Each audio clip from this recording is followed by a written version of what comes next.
இரவு தூங்க போறதுக்கு முன்னாடி வீட்டின் கதவை நல்லா பூட்டிட்டோமா அப்படின்னு நீங்க செக் பண்ணுவீங்க. ஜன்னலை சாத்துவீங்க. வெளியில சிசிடிவி கேமரா வேலை செய்யுதான்னு பாப்பீங்க. ஆமா, அதெல்லாம் முடிச்சதும் ஒரு பெருமூச்சு விழுவோம் இல்லையா? கண்டிப்பா. அப்படா நாம பாதுகாப்பா இருக்கோம் அப்படின்ற ஒரு நிம்மதி உங்களுக்குள்ள வரும். அந்த நிம்மதி நீங்க நம்புற அறிவியல், தர்க்கம், அப்புறம் இந்த சமூகம் உங்களுக்கு கொடுத்திருக்க ஒரு உத்தரவாதம். ஆனா ஒரு கணம் யோசிச்சு பாருங்க. நீங்க பூட்டி வச்சிருக்க அந்த ஆபத்து நிஜமாவே வெளியில தான் இருக்கா? இல்ல நீங்க நம்புற இந்த நிஜமே உங்களை முட்டாளாக்க பின்னப்பட்ட ஒரு மிகப்பெரிய வலையா? ஆழமான விஷயங்களை தேடி செல்லும் உங்களுக்கான பிரத்யேகமான ஆழமான அலசல் விவாதத்திற்கு உங்களை வரவேற்கிறேன். இன்னைக்கு நாம எடுத்துக்கிட்ட விஷயம் கண்டிப்பா உங்க தூக்கத்தை கெடுக்கக்கூடிய ஒண்ணு. தாமஸ் லிகோட்டி எழுதின புகழ்பெற்ற songs of a dead dreamer அப்படிங்கிற சிறுகதை தொகுப்பு தான் நம்ம அலச போறோம்.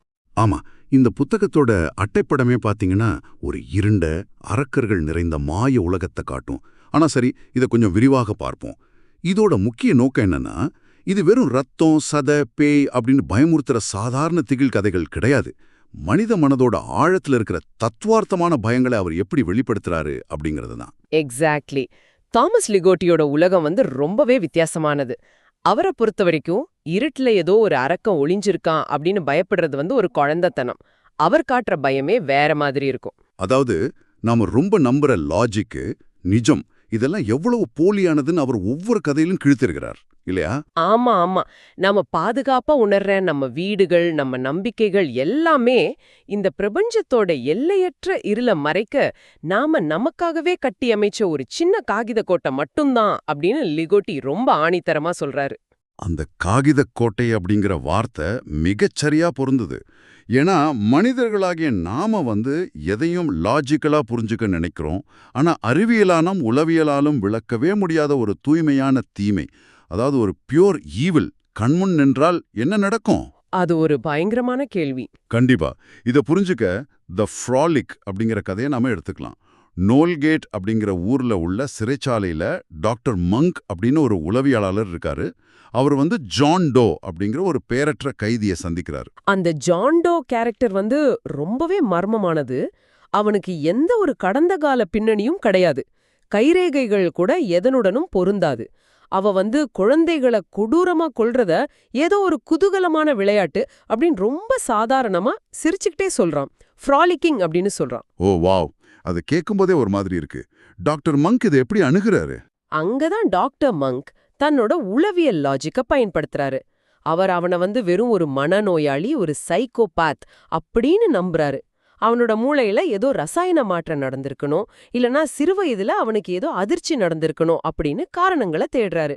எனக்கு என்ன தோணுதுன்னா, ஒரு கருந்துளைய, அதாவது ஒரு பிளாக் ஹோல கையில ஒரு சின்ன பிளாஸ்டிக் ஸ்கேலை வச்சு அளக்க நினைப்பது போலதான் டாக்டர் மங்கோட அந்த உளவியல் தர்க்கம் செயல்படுது. ஆமா, இதில் மிகவும் சுவாரஸ்யமான விஷயம் என்னவென்றால், பிளாஸ்டிக் ஸ்கேலை வச்சு கண்டிப்பா கருந்துளைய அளக்க முடியாது.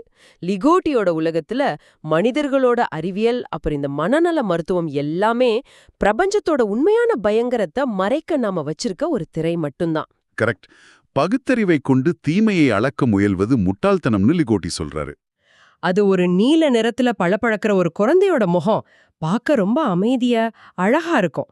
ஆனா அது அவன் கொன்ற ஒரு குழந்தையோட முகச்சாயல்னு தெரிய வரும்போது ஒரு பெரிய அருவருப்பு வரும். ஆமா, நானே படிச்சேன். டாக்டர் மங்க் அதை ஒரு ஆர்ட் தெரப்பி அப்படின்னு சாதாரணமா பாக்குறாரு. ஆனா லிகோட்டி இங்கதான் ஒரு பெரிய அதிர்ச்சியை தர்றாரு. ஆமா, ஜான் டோ சிறையிலிருந்து எந்த தடையும் இல்லாம மாயமா மறைஞ்சிருவான். அவன் தப்பிச்ச அடுத்த கணமே டாக்டரோட சொந்த மகள் நார்லின காணோம். அதை படிக்கும்போது அப்படியே நெஞ்சம் பதபதிக்குது. அவன் விட்டு செல்லும் கடிதத்தை படிக்கும்போது தான் டாக்டர் மங்குக்கு புரியுது, அவன் ஒரு மனநோயாளி அல்ல, மனிதனே அல்ல, அண்டவெளியின் இருளிருந்து வந்த ஒரு அமானுஷ்ய சக்தி அப்படின்னு. இது நமக்கு என்ன உணர்த்துதுன்னா, நாம தீமைக்கு ஒரு காரணம் தேடுறோம். அப்படி ஒரு காரணம் இருந்தா அந்த தீமையை கட்டுப்படுத்திடலான்னு நம்புறோம். ஆனா எந்த காரணமும் இல்லாத ஒரு தீமைதான் பிரபஞ்சத்தோட உண்மையான வடிவம். அந்த இருளின் முன் அறிவியலோட லாஜிக் சுக்கு நூறா உடைஞ்சு போகுது. ஒரு நிமிஷம், இது என்ன இன்னும் ஆழமான ஒரு சிந்தனைக்கு கொண்டு செல்லுது.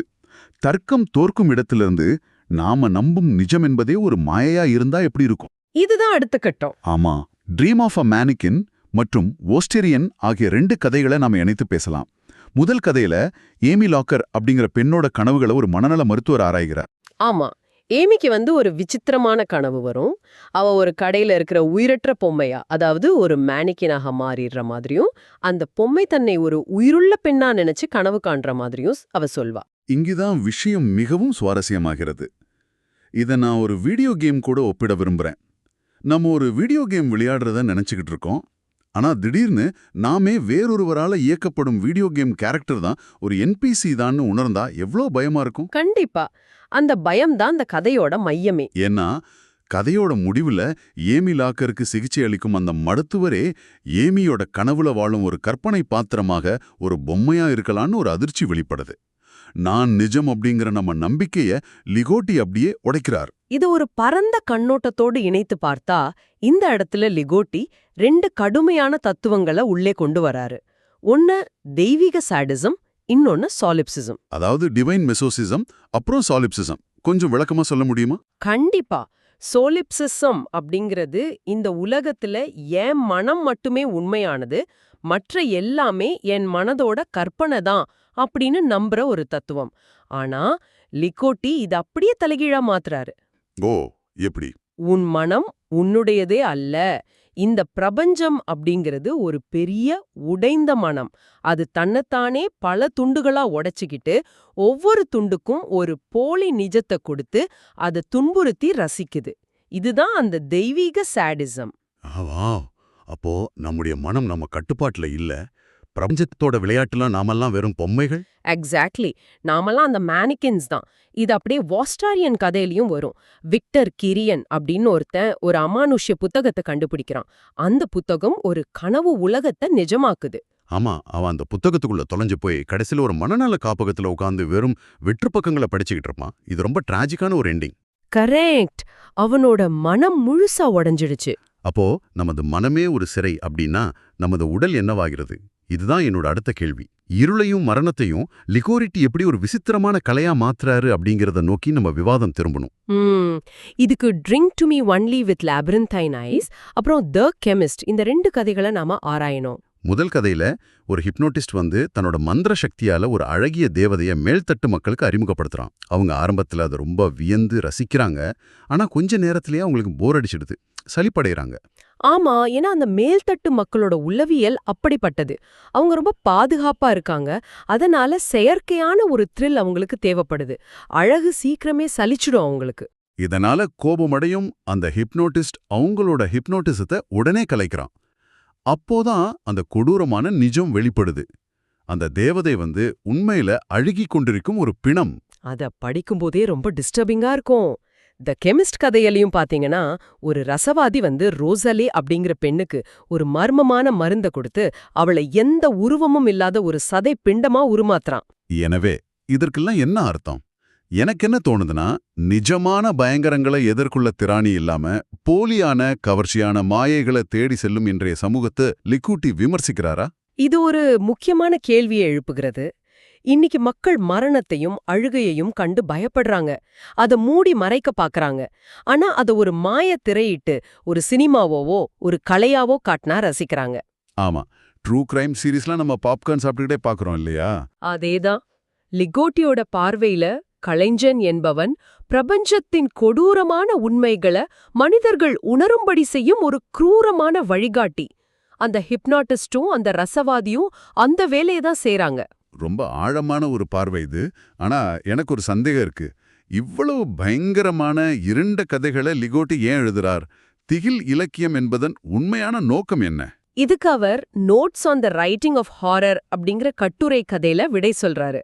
இதுல நேத்தன் அப்படின்னு ஒரு சாதாரண மனிதனோட வாழ்க்கைய விவரிக்கிறாரு. ஓ ஆமா, அந்த நேத்தன் தன்னோட புதிய பேண்ட் வாங்குறது, அப்புறம் அவனோட எதிர்பாராத மரணம், இது எப்படி ஒரு திகில் கதையா மாறுதுன்னு லிகோட்டி விளக்குறாரு. நான் படிக்கும்போது கொஞ்சம் சிரிச்சிட்டேன்.